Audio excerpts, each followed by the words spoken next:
Isang mapagpalang araw po sa ating lahat, mga kalingap, mga kabisnes po namin minamahal. Ngayong araw na ito ay gagawin po natin ng isang maikling reaction video patungkol po kila Bong at saka kay Kayla. At saka sa hindi pa po pala nakakapag-subscribe sa aking munting channel, baka pwede po pa-subscribe, pakipindot na rin po yung bell button notification para ma-notify po kayo sa mga bawat video na i-upload po natin. Gawin din po mga kalingap, mga kabisnes po namin minamahal, pakisuportan din po natin sila Kabisnes Official, Papa Dins TV, Kabisnes Family, at saka sila Balsantos Matubang, Atin na Vlog, Kalingap Rab. Ngayong araw na ito ay gagawin lang po natin isang maikling reaction lang po patungkol po sa love team ng Kabisnes Official na sina Bong at saka si Kayla.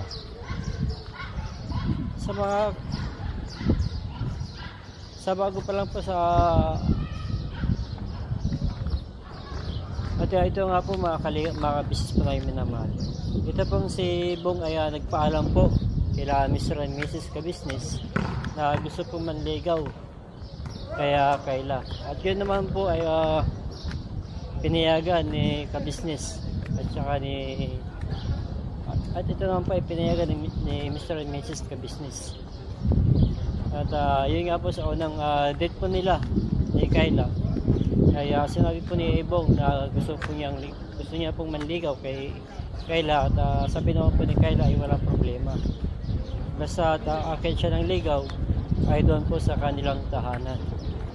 Yun po si Kayla ay nagpapakita lang po talaga na syempre ang pagka dalagang Pilipina pa rin po.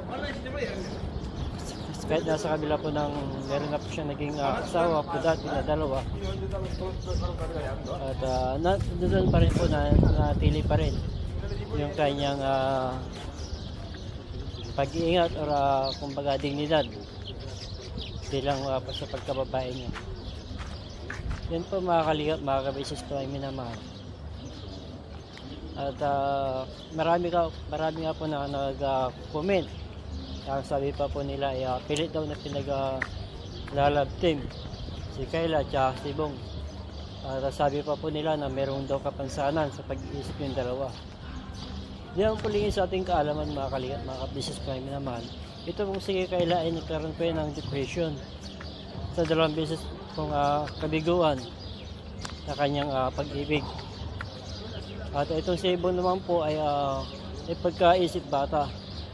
At saka sa hindi pa po nakakaalam, si Bong po ay naging biktima din po ng pag-ibig. Kasi siya po ay naloko ng isang babae na naging girlfriend niya po sa Hong Kong. At itago na lang po natin sa pangalang Tambaluslos. Sa kabilang banda, hindi naman po siya ang ating topic ngayon. Ang topic po natin ay patungkol lamang po kila Bong at saka kay Kayla. Ngayon lang po ay nabanggit ko lamang po sa kadahilan ng niloko nga po si Bong. So balik po tayo dito mga kalingap, mga kabisnes po namin sa tambalang Kayla at saka kay Bong. Kita nyo naman po si Kayla, napakalaki na po ng kanyang pagbabago mula po nung pinagamot po ito ni Papa Dins. At ito nga po sa katunayan, si Kayla pa ay meron na pong trabaho na sa ngayon. At syempre po mga kalingap, mga kabisnes po namin minamahal, kung sakasakali man na magkatuluyan si Kayla at si Bong, andyan pa rin po sa tabi po nila sila Mr. and Mrs. Kabisnes, sila Mr. and Mrs. Kabisnes na handang gumabay sa kanilang dalawa sa lahat ng oras. Hindi po nila bibitawan po yan. Under pa rin po sila ng approbation ng Mr. and Mrs. Kabisnes. Kahit nga sabihin na po natin sila ay mag-asawa na kung sakasakali pang darating yung panahon yun. Tsaka mayroon din po akong mensahe patungkol po doon sa nagsasabi kasi Kayla at si Bong ay sira ulo daw kung tutuusin po, yung nagsabi po ng ganun, mas sira ulo yung nagsabing si Kayla ay may tama sa pag-iisip.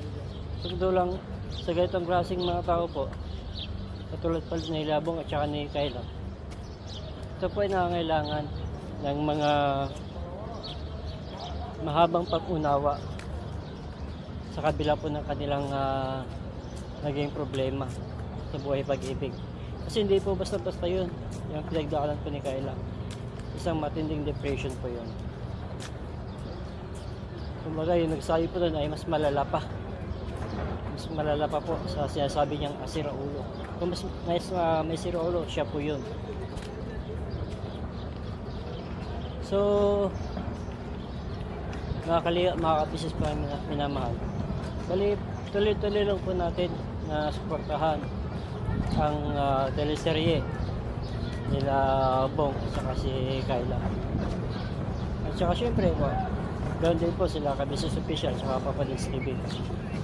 Patuloy po natin subaybayan ang bawat video na i-upload sa nila.